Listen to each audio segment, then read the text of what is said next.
Eis que surgiu um plano do céu, nova história o Senhor escreveu.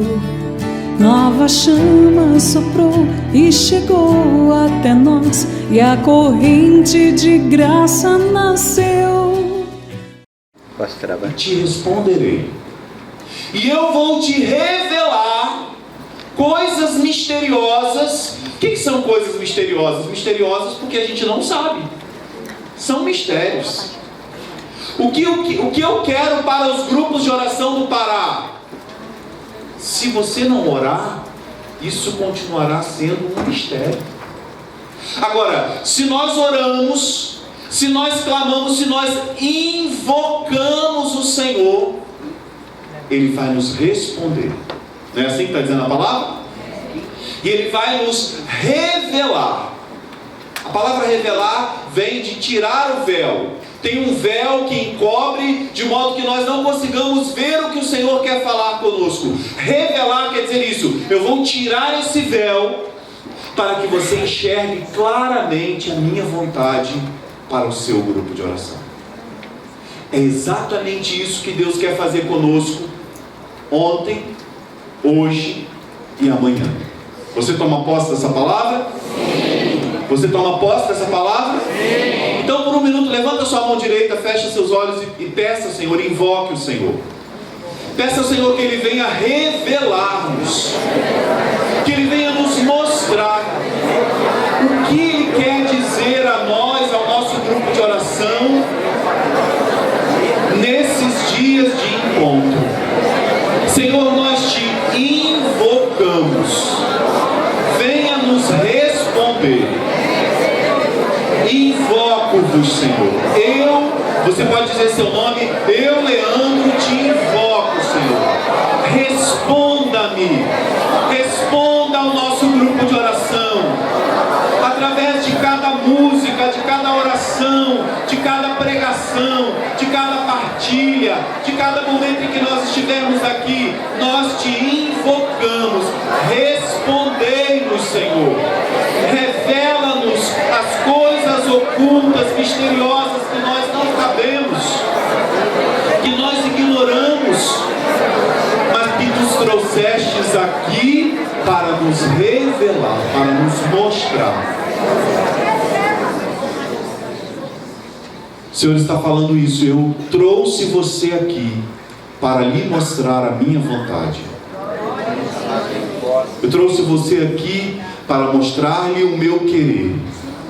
O que eu quero para você, o que eu quero para o seu grupo de oração, eu te trouxe aqui para mostrar. Para terminar a nossa oração, peçamos ao Senhor: Senhor, dá-nos ouvidos atentos, dá-nos olhos atentos, dá-nos uma atenção, uma inteligência, uma intelectualidade atenta para ouvir a tua voz, para ver a tua vontade, para enxergar de maneira espiritual o que o Senhor quer nos dizer nesses dias. Amém? Amém. Irmãos, a gente começou rezando, eu não me apresentei, tenho a oportunidade de conhecer muitos de vocês já, alguns irmãos aqui a gente já se conhece, mas o meu nome é Leandro Rabelo, eu sou do estado do Rio de Janeiro. Não preciso nem dizer da alegria imensa que eu tenho no coração em poder estar com vocês nesse final de semana, aqui em Belém. Eu não moro na capital, no Rio de Janeiro, eu moro no interior, por isso eu não tenho aquele sotaque de carioca, né, mais carregado, fala mais, né? Porque eu sou do interior, eu sou da diocese de Campos, eu moro numa pequena cidade chamada Aperibé. Meu grupo de oração é o grupo de oração Mater Domini, que se reúne toda quarta-feira às 19h30. E nesse tempo, na renovação, eu estou à frente, eu estou dirigindo, estou como diretor da Escola Nacional de Formação de Líderes e Missionários da RCC Brasil. Encontrei aqui já com alguns irmãos que já fizeram a escola. No ano passado nós tivemos uma edição da escola aqui no Pará. Tem alguém que estava na escola no passado aqui? Foi lá na comunidade Sementes do Verbo. Se Deus quiser, ano que vem vamos ter de novo a escola, não é isso, Armando?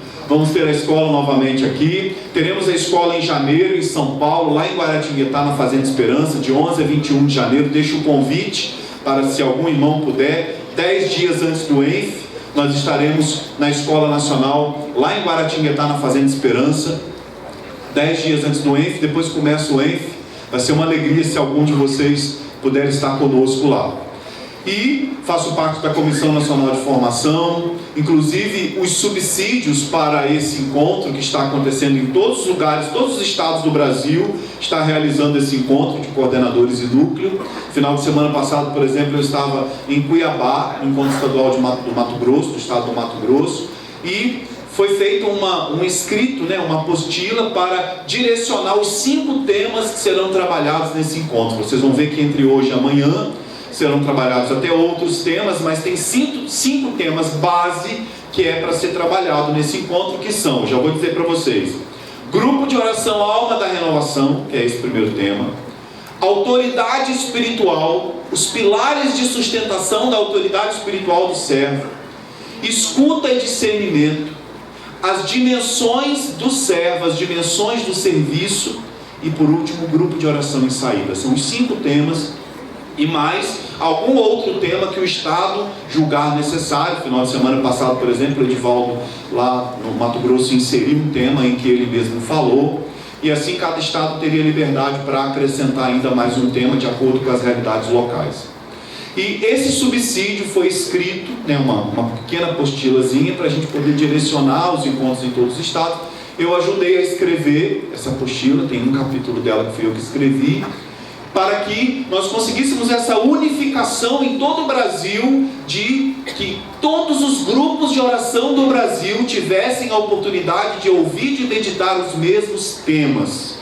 Os temas que vocês estão meditando aqui nesse encontro, nesse final de semana, o Armando, com muita prudência, com muita sabedoria, fez questão de colocar todos para que houvesse essa unidade. São os mesmos temas que estão sendo trabalhados em todos os estados do Brasil. Eu estive nesse encontro de vários estados, tive Santa Catarina, tive Mato Grosso e do Rio, e outros estados, e todos estão seguindo essa mesma linha. Então, tudo aquilo que você vai ouvir aqui faz parte de uma programação que está sendo transmitida em todo o Brasil. Amém? Amém. E aí o nosso primeiro tema, então, é grupo de oração, Alma da Renovação. Irmãos, deixa eu falar uma coisa para vocês. Lá onde é o seu grupo de oração, o estado do Pará, por exemplo, é um estado que tem dimensões quase que de um país, Dimensões territoriais, dimensões de realidades. Veja como que Deus estrategicamente quis colocar grupos de oração espalhados por todo esse estado. 350 grupos de oração em todo o estado do Pará, cada um localizado em um lugarzinho. Veja o que é a estratégia de Deus. Deus pensou assim, vamos fazer de conta que eu sou um grupo de oração.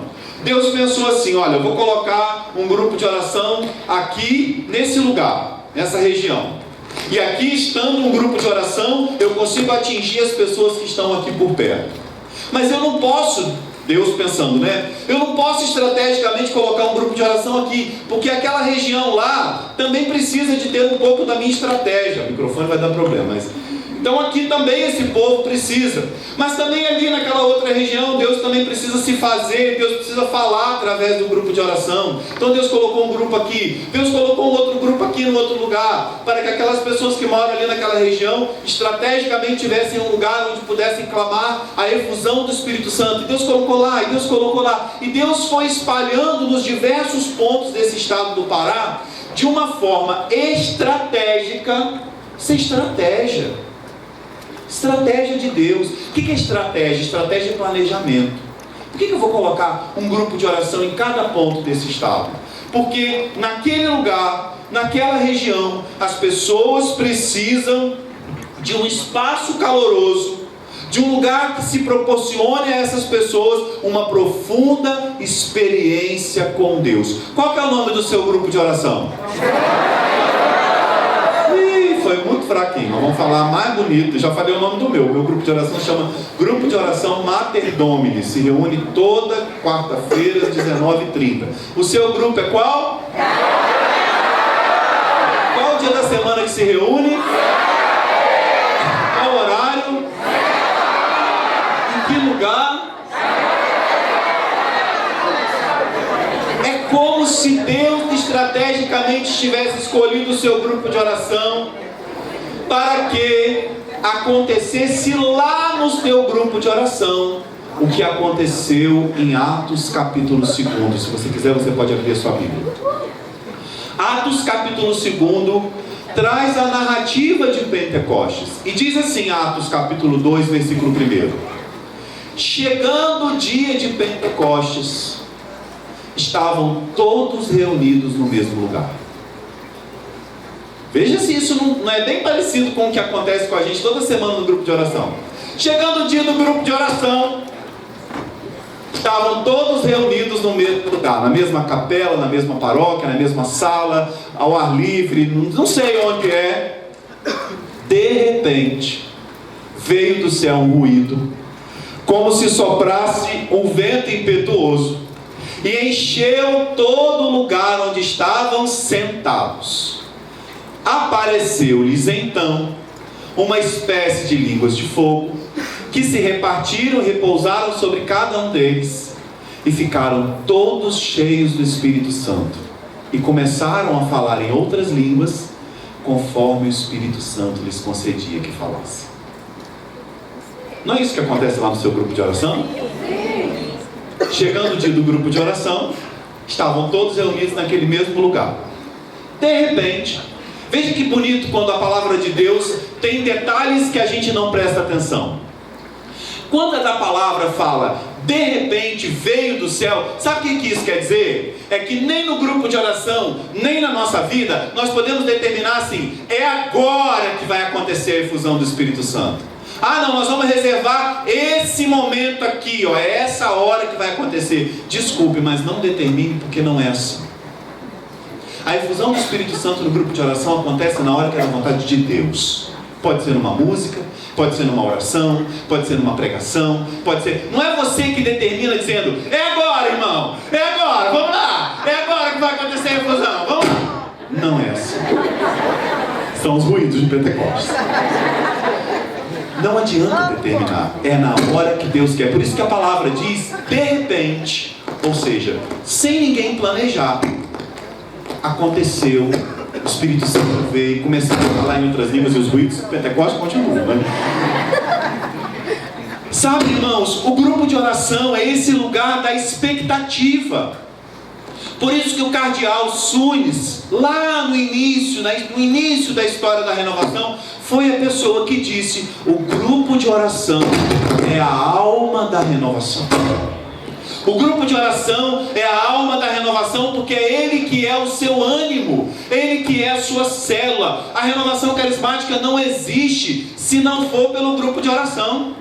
Nós promovemos eventos, a renovação carismática promove eventos, promove congressos, promove encontros, sim, né? Mas são esses encontros necessariamente que são a renovação carismática? Não. Sabe o que é a renovação carismática? É o grupo de oração. Às vezes, uma pessoa valoriza muito os eventos que faz, mas não valoriza o grupo de oração. Obrigado. Não valoriza o grupo de oração.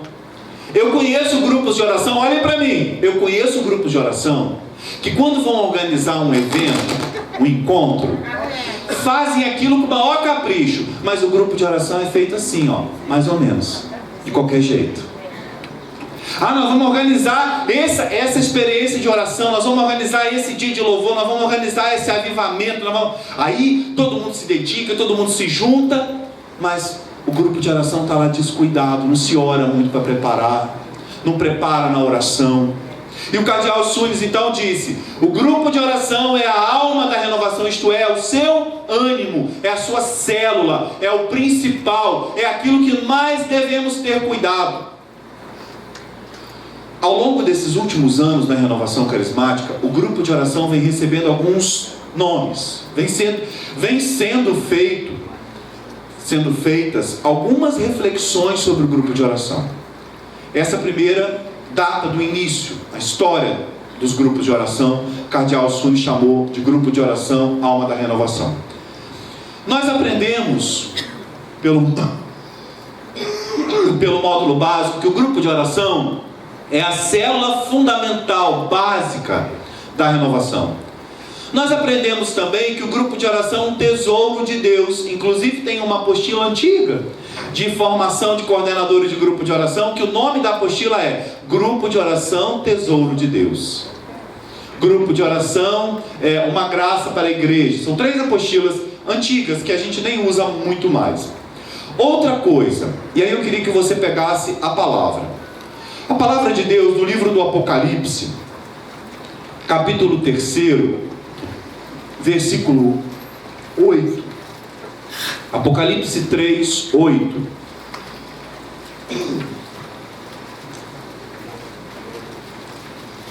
Vai dizer, Apocalipse 3, 8: conheço as tuas obras, eu pus diante de ti uma porta aberta que ninguém pode fechar. O grupo de oração é essa porta aberta, que quem abriu essa porta, irmãos? Foi você? Não. Quem abriu essa porta foi o coordenador antes de você? Não. Quem abriu essa porta foi a coordenação do Estado, da Diocese, do Brasil? Não. Quem abriu essa porta foi Jesus.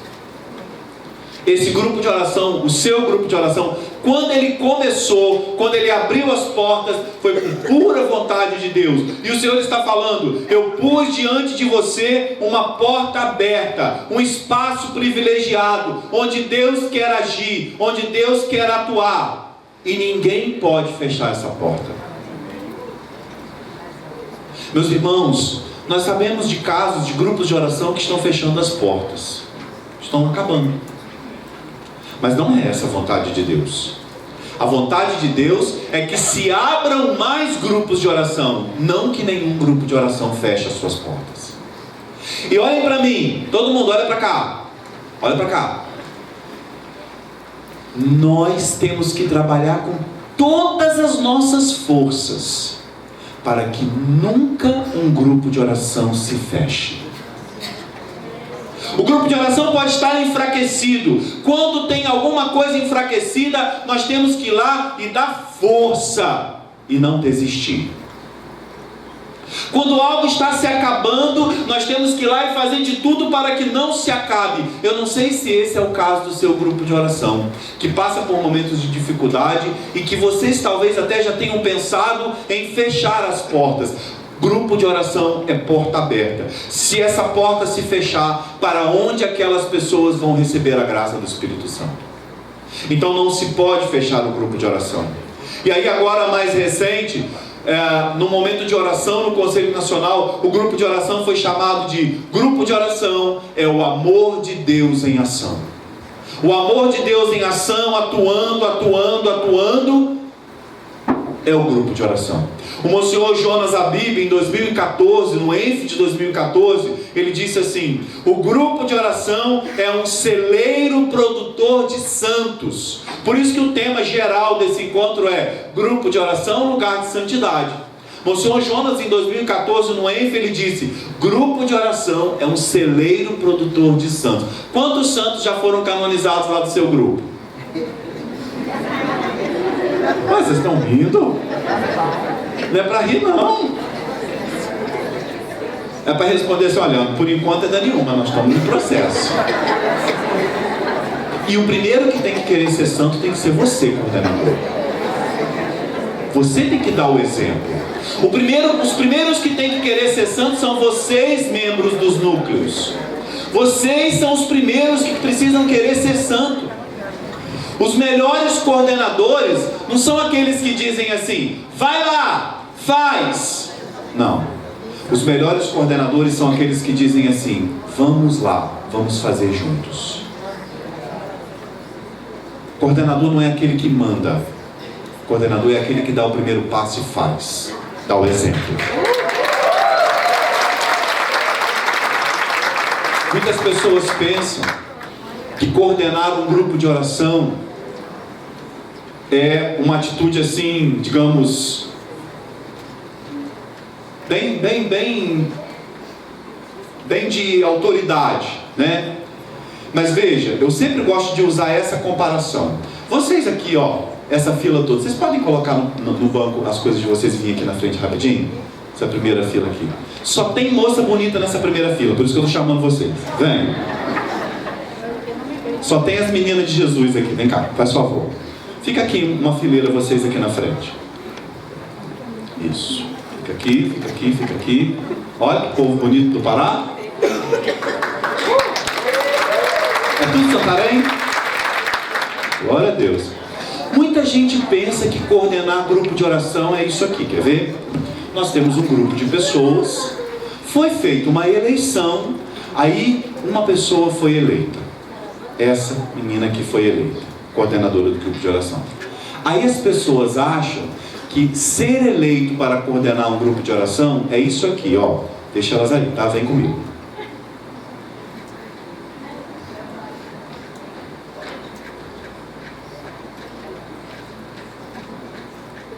Muita gente pensa que ser eleito grupo de oração é isso. É subir um degrau. É estar acima. É estar a mais. É subir, como se fosse um posto. E essa visão está errada. Quando nós somos eleitos coordenadores de um grupo de oração, de uma diocese, de um estado, eleito qualquer coisa, a imagem certa não é essa. Muita gente pensa que é essa. É de subir. Altivez. Imagem errada. A imagem certa de quem coordena um grupo de oração é essa aqui.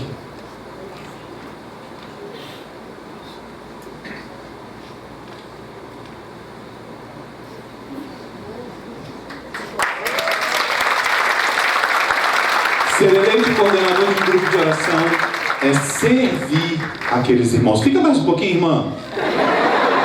Deixa o povo imaginar bem a imagem certa. A imagem certa é essa. É colocar-se a serviço. É servir os irmãos. O coordenador é um servo. Ele é aquele que tem que servir mais. Ele é aquele que passa à frente porque quer servir.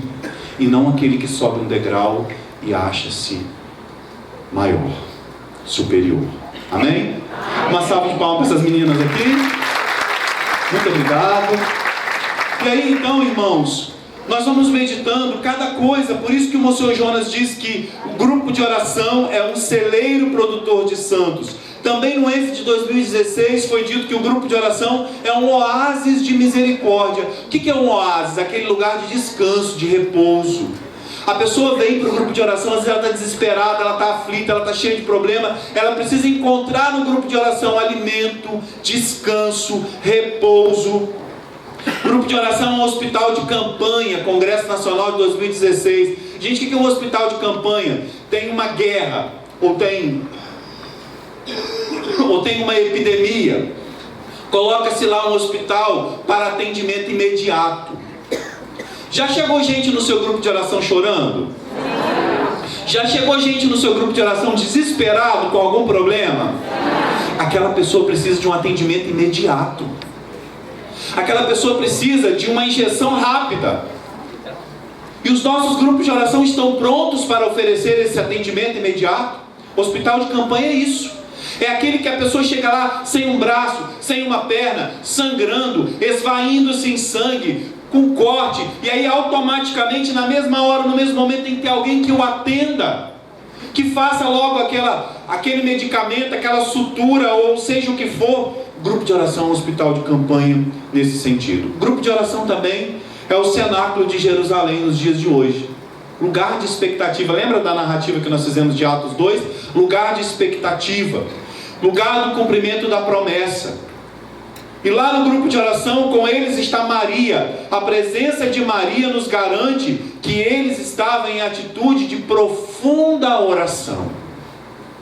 Eu tenho, desde a primeira vez que eu vim aqui no Pará, eu não sei, coisas espirituais, né, que a gente não consegue ter muita explicação. Desde a primeira vez que eu estive aqui no Pará, eu tive nem sei dizer que palavra certa, tive uma afeição, um amor, uma coisa inexplicável com relação a Nossa Senhora de Nazaré. E de lá para cá eu venho rezando, pedindo muita intercessão de Nossa Senhora de Nazaré. Nossa Senhora estava com eles no cenáculo. Nossa Senhora estava presente no cenáculo. E veja que coisa bonita, gente. Quem faz essa meditação é Raniero Cantalamessa, o pregador do Papa. Raniero diz que em Pentecostes, Nossa Senhora é madrinha da igreja. Gente, para ser padrinho ou para ser madrinha, o que a gente precisa ser? O que uma pessoa precisa ser para ser padrinho de batismo? Precisa para ser padrinho de crisma? A pessoa para ser padrinho de batismo, ela pode ser uma pessoa que não é batizada? Não. Para ser padrinho, para ser madrinha, a pessoa antes tem que ser batizada. Em Pentecostes, que é quando o Espírito Santo vem para todos, para toda a igreja, lá naquele momento só tinha uma pessoa que já era batizada. Os outros foram batizados naquele dia. Batizada naquele dia só tinha uma. Quem era? Nossa Senhora. Por isso que Raniero Cantalamessa diz que Nossa Senhora é madrinha da igreja, porque ela estava ali acompanhando-os, né, em Pentecostes, e ela então foi para eles uma espécie de madrinha para o início da igreja. A gente sabe que a igreja nasce em Pentecostes e Nossa Senhora então vai ser madrinha da igreja. Por isso, não estamos em tempo de fechar grupo de oração. Ao contrário, nós precisamos abrir muitos grupos de oração. Eu perguntava para o Armando aqui antes de começar a pregação, quantos grupos de oração tinha aqui no Pará? Ele me disse que tem 350. Deixa eu dizer, 350 grupos de oração no Pará é muito pouco ainda. Lá na sua diocese, lá onde você está, tem condição de se abrirem mais grupos de oração em lugares onde ainda não tem? Sim. Tem condição de abrir? Sim. Tem lugares aqui do Pará onde ainda não tem grupo de oração? Sim. E o que nós estamos fazendo para abrir mais grupos de oração? O que você na sua diocese tem feito?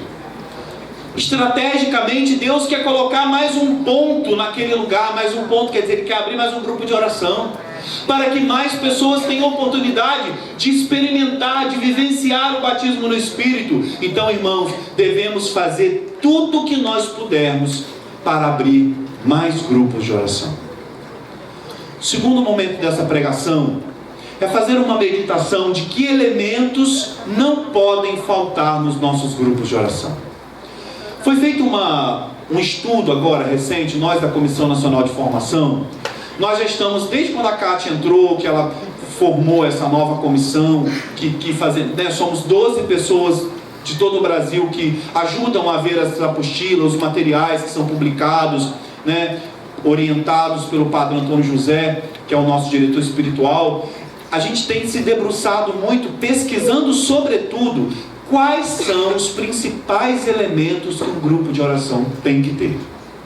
E é sobre esses elementos que eu quero meditar para a gente concluir essa primeira pregação.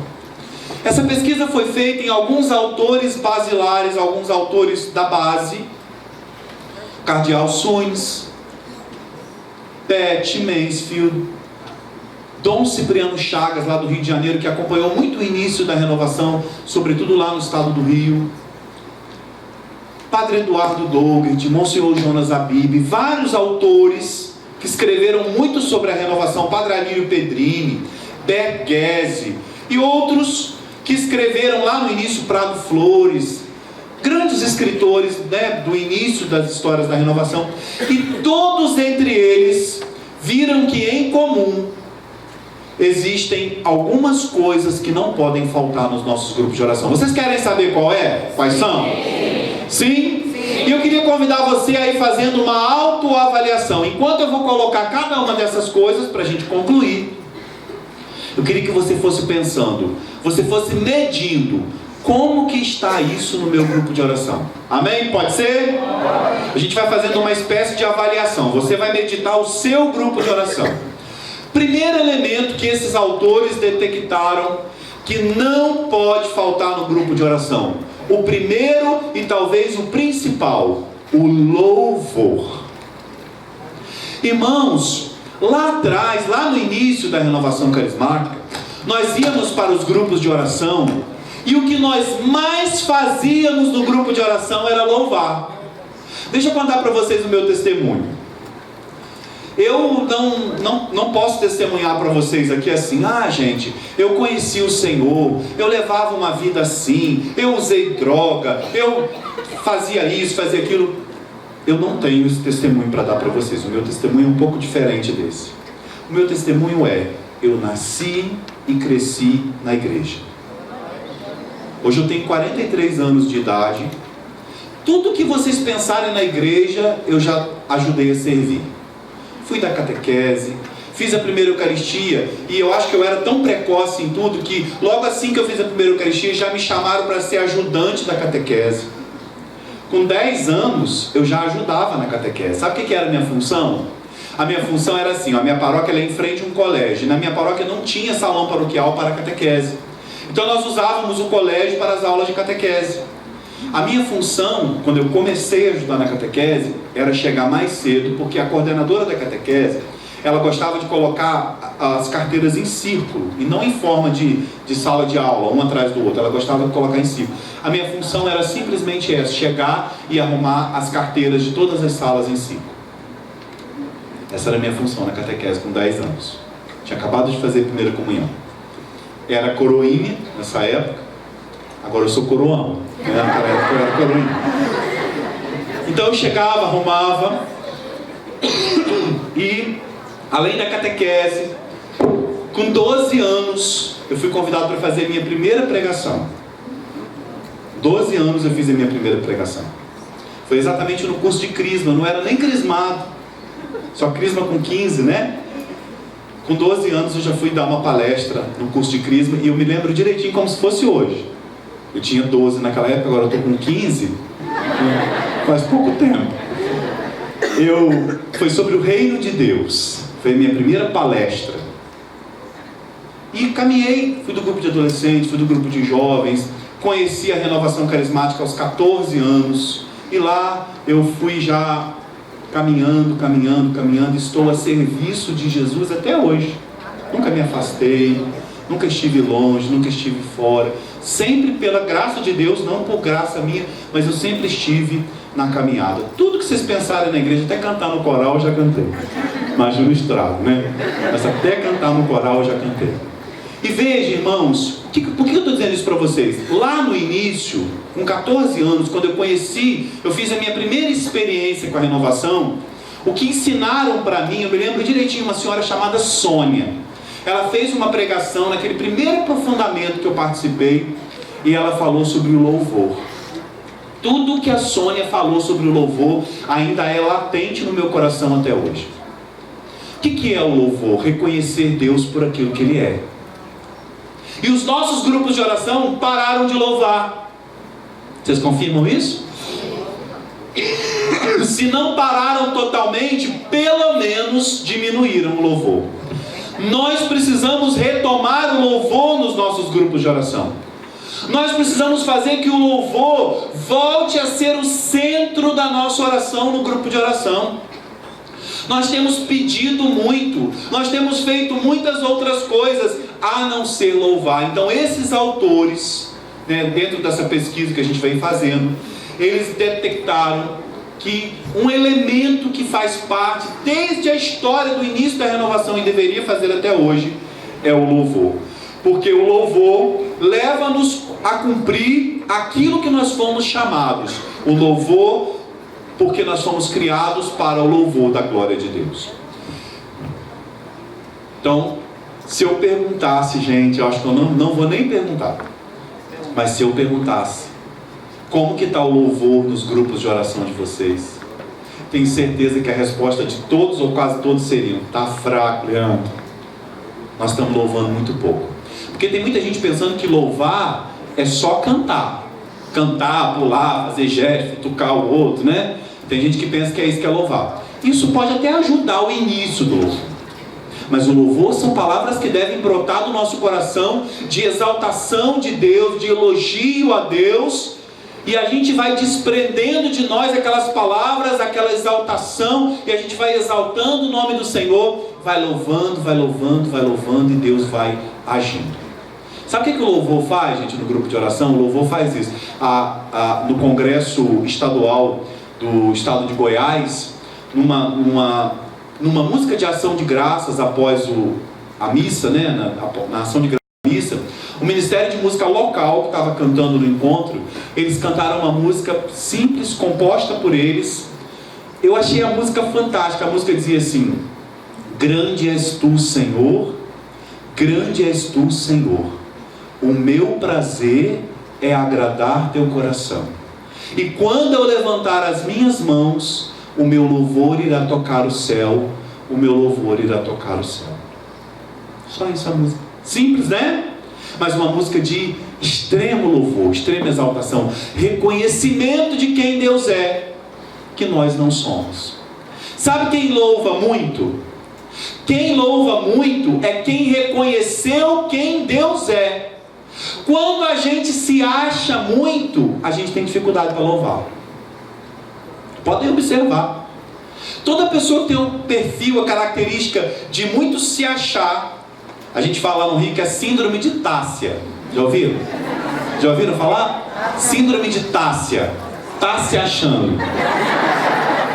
Quando a pessoa tem síndrome de Tássia, ela tem dificuldade para louvar. Mas quando a pessoa reconhece que ela não é nada, que ela não é ninguém, e que quem é de fato é Deus, ela aprende a louvar e exaltar o nome do Senhor. Então o louvor, esse primeiro elemento. Segundo elemento, esse aqui, ó, a palavra de Deus. Todo grupo de oração precisa ser baseado, pautado na palavra de Deus. A palavra de Deus é a voz de Deus no grupo de oração. E vamos fazer aqui, irmãos, algumas constatações. Nossos grupos de oração, o povo não está nem levando a Bíblia mais. Não carrega mais a Bíblia. Ah, eu não levo a minha Bíblia porque eu saio direto do trabalho. Ah, eu não levo mais a Bíblia porque agora eu tenho a Bíblia baixada no aplicativo do celular. Aí não carrega a Bíblia mais. Mas não é a mesma coisa, baixada no celular ou a Bíblia em papel, não é a mesma coisa? Sim, é a mesma coisa. Mas veja que bonito quando um católico anda com a Bíblia na mão. Para todo mundo ver. Celular na mão, todo mundo anda, gente? Sim? Quem crê e quem não crê? Sim. E andar com a Bíblia na mão é para todo mundo? Não. É muito bonito quando se vê um povo andando com a palavra de Deus em mão. O Papa Francisco, em 2014, reunido no Estádio Olímpico de Roma, ele perguntou assim para as pessoas: ei, vocês, claro que ele falou assim, né? Eu estou exagerando.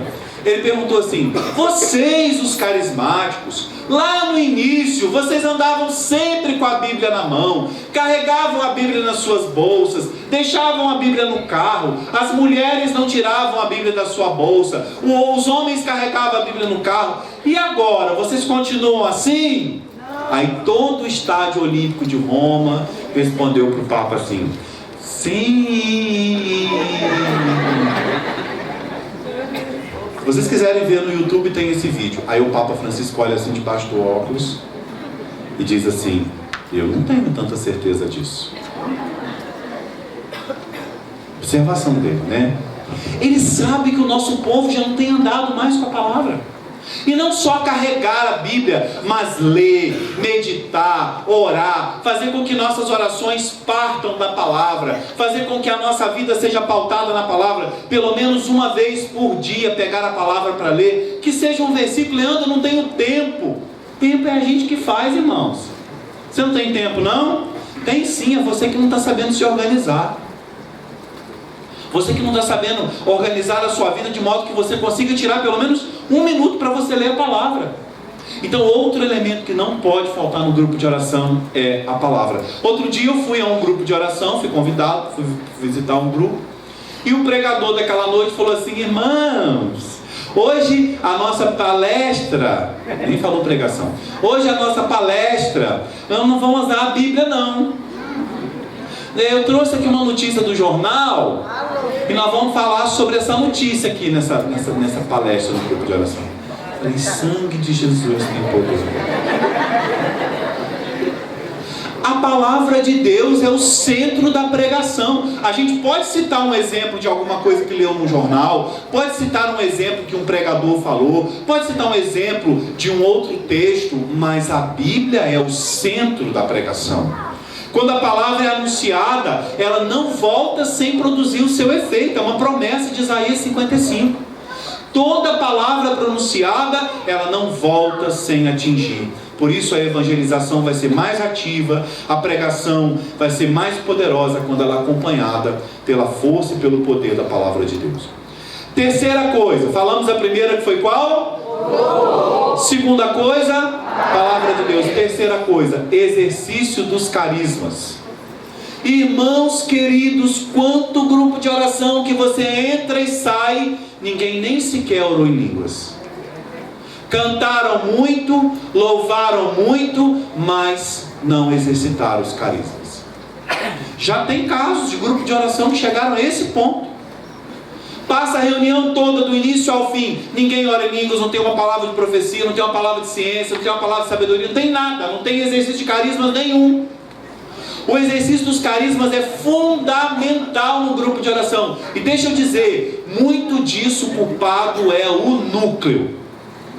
Núcleo que não ora, núcleo que não prepara uma reunião, núcleo que não zela para que aquela reunião de oração aconteça o ciclo carismático.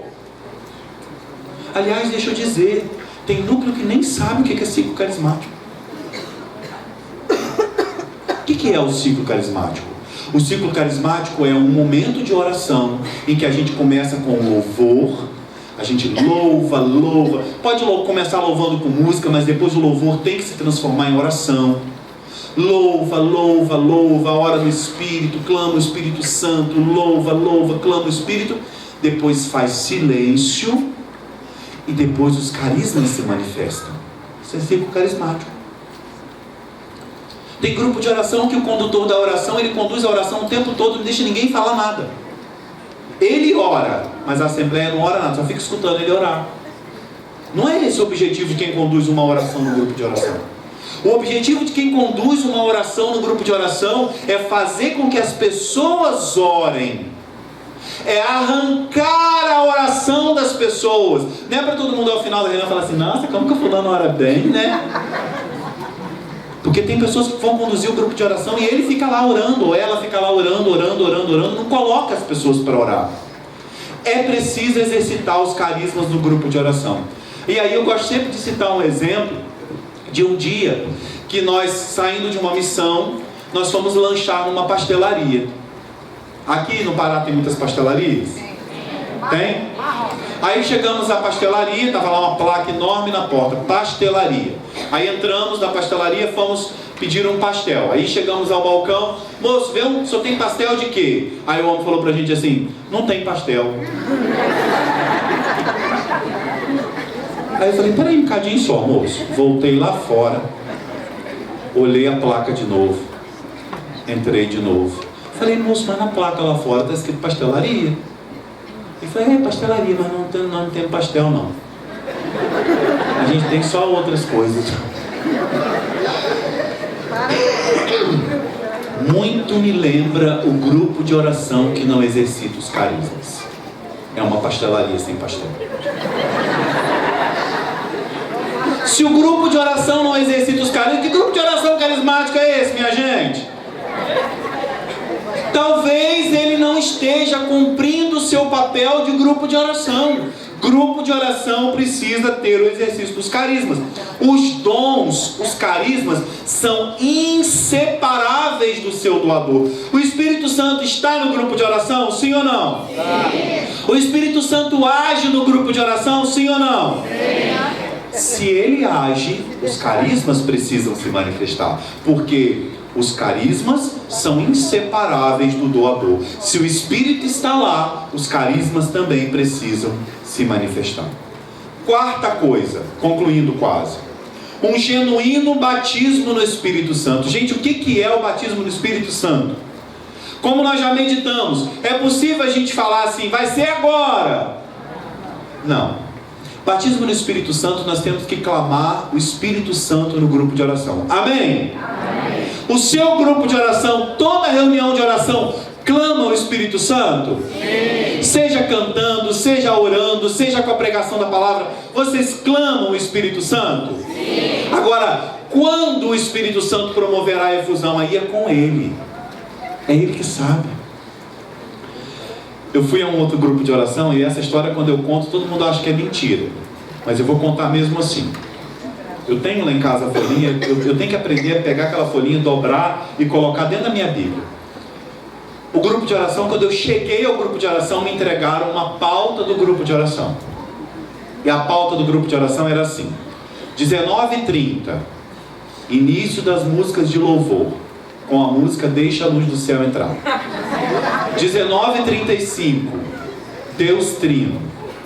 19h47, palavras de boas-vindas da coordenadora. 20h02, início da oração de louvor. 20h04, profecia 1. 20h20, visualização 1. 20h47, visualização 2.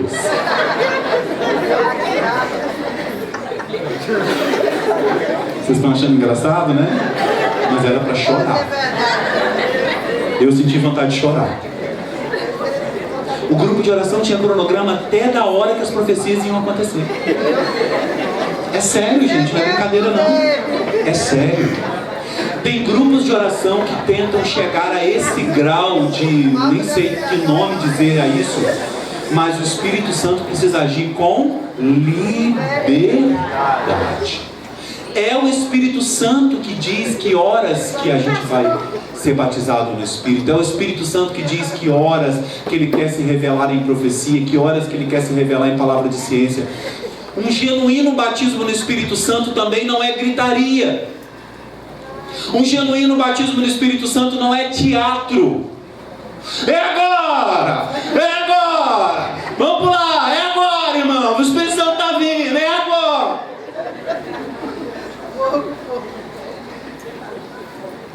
Não é assim.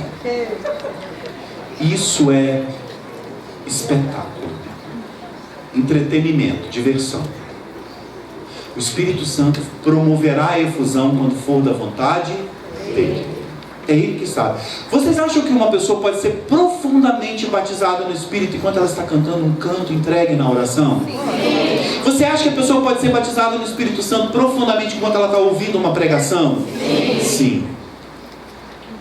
Uma coisa que nós não podemos deixar de considerar com relação à efusão do Espírito Santo: existe um verbo que na nossa relação com o Espírito Santo é o principal verbo. Vocês sabem qual é? Entre nós e o Espírito Santo tem um verbo que poderíamos dizer que é o principal. Foi Jesus que nos ensinou. Que verbo é esse? Ele ensinou assim, quer ver? Qual de vós que quando um filho te pedir um pão vai dar uma pedra? Qual de vós que o seu filho te pedir,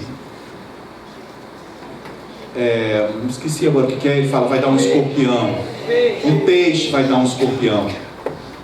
Se vós, olha essa palavra, irmãos, olha aqui.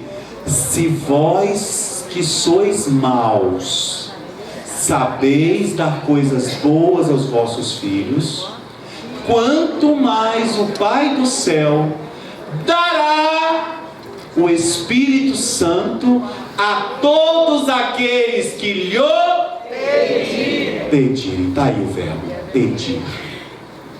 Na nossa relação com o Espírito Santo, o verbo que tem que ser conjugado o tempo todo é pedir. Pedir. Vamos pedir o Espírito Santo. Vem, Espírito Santo. Por isso que a igreja ora há milênios. Vem, Creator Espírito. Vem, Espírito Criador. Nossas almas visitai. Enchei os nossos corações com os vossos dons celestiais. Vem, Espírito Santo. Vem. A igreja continua clamando: vem, Espírito Santo. O Espírito Santo governa a igreja, e é exatamente o Espírito Santo que governará cada grupo de oração. A exortação feita pelo Senhor na consulta profética internacional diz assim: por vezes temos utilizado o grupo de oração como um local de entretenimento, onde nós cantamos, dançamos, pulamos, reencontramos amigos, mas não somos impactados pela força do alto por um genuíno Espírito Santo. Portanto, o batismo no Espírito não é algo automático, requer preparação. Irmãos, muitas coisas são boas, mas nem tudo tem que ser copiado. Eu vou fazer isso porque aquele grupo de oração tal fez, então eu vou fazer também porque vai dar certo. Eu vou fazer isso porque o fulano fez e deu certo. Não copiem nada de ninguém. No Ministério de Pregação, eu faço parte do Núcleo Nacional do Ministério de Pregação, ajudo a Beatriz nas formações do Ministério. Nós temos falado muito sobre isso. Quantos pregadores que só ficam imitando outros pregadores? Que vê o que o outro falou, fala também. Vê o que o outro fez, faz também. Deixe-se conduzir pelo Espírito Santo, o Espírito Santo falará em você. Você não precisa copiar ninguém. Então o nosso grupo de oração não tem que fazer nada porque o outro fez. Eles fizeram assim, então vamos fazer também. Se a gente for assim, tudo vai se tornando uma mera experiência de ambiente e entretenimento, e não de fato a efusão do Espírito Santo. Próximo, faltam 3 coisas. Vida comunitária. As pessoas que chegam ao nosso grupo de oração, elas precisam ver que ali tem uma família.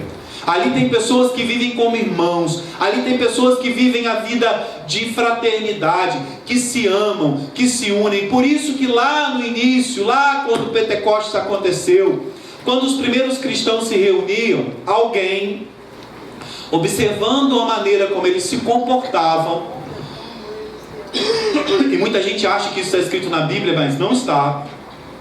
Está escrita numa carta, um escrito dos primeiros cristãos, chamada Carta de Agoneto, em que alguém exclamou assim: vede como eles se amam.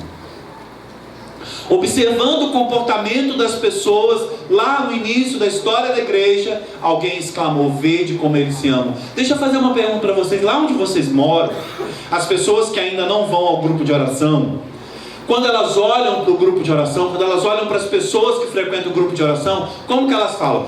Vede como eles brigam entre eles. Vede como eles disputam pelo poder. Vede como eles falam mal um do outro, como eles falam mal do padre. Ou será que eles estão dizendo: vede como eles se amam? Vede como eles convivem entre si?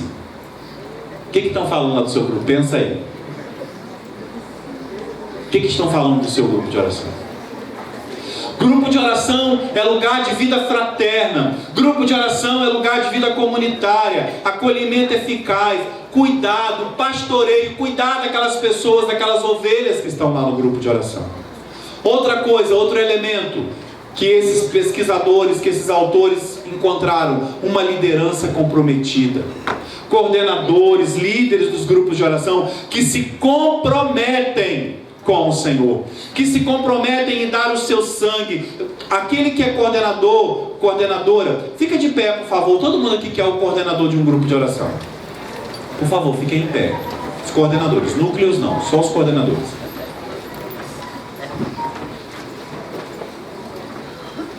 Olhem para mim, vocês coordenadores, por favor.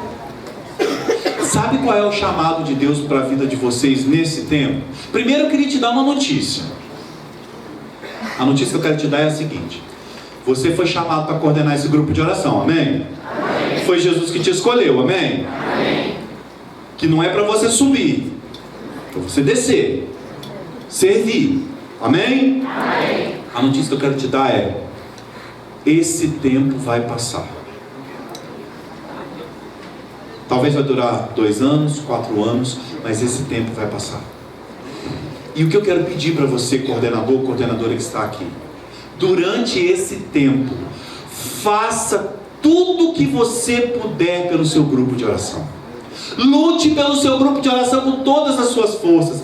Pense no seu grupo de oração, trabalhe por ele 24 horas por dia. Acorde pensando nele, durma pensando nele, viva o seu dia pensando nele. Dê o seu sangue pelo seu grupo de oração, porque esse tempo vai passar. Como que você quer ser lembrado? Quando você sair da coordenação, como que você quer que as pessoas se lembrem de você? Como aquele que se dedicou em grau máximo? Como uma liderança que foi comprometida? Como alguém que de fato fez tudo o que podia? É assim que vocês querem ser lembrados? Então façamos por onde? Viva cada minuto a experiência de estar à frente do seu grupo de oração. Amém? Amém. Podem se sentar. Irmãos, por último elemento encontrado nesses autores: a missionariedade. Um grupo de oração precisa ser um grupo de oração missionário. Grupo de oração precisa sair. E esse, inclusive, é o tema da nossa última pregação do encontro amanhã. Grupo de oração em saída. O nosso grupo de oração não pode ficar acomodado com as pessoas que estão indo lá. Sempre tem que querer mais. Sempre tem que querer ir atrás das pessoas. Sempre tem que querer ir atrás das ovelhas que estão perdidas e trazê-las para o grupo de oração. Então vamos recapitular esses elementos: louvor, palavra de Deus, exercício dos carismas, genuíno batismo no Espírito Santo, vida comunitária, liderança comprometida e missionariedade. Quais elementos do meu grupo de oração estão precisando de mais atenção? Queria que você parasse para pensar agora. 7 elementos foram trazidos para nós. Segundo esses autores do início, das bases, do início dos grupos de oração no Brasil, chegaram a essa conclusão, que esses 7 elementos são os elementos fundamentais que os grupos de oração precisam ter.